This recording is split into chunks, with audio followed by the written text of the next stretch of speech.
Hello dear friends, this is Casey from China. In this video, we'll show you our EPP shape molding machine. This is NG7 type. Let's look at more details.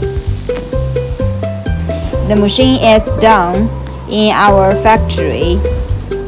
They are ready for delivery. Let's look at more details.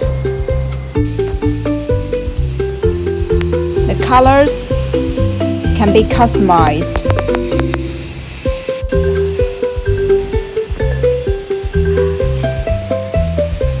The hoppers will be installed after arriving at our client's factory. Now the machine is installed in our client's factory, and the mold is for EPP box. As we can see, the box lid and cover was designed in one mold, and the molding is very smooth.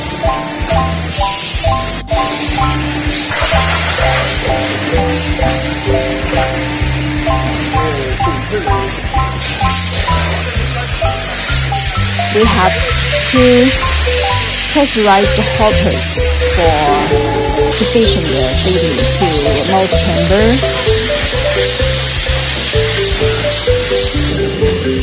If you are looking for EPP machinery, please contact with us. Thank you.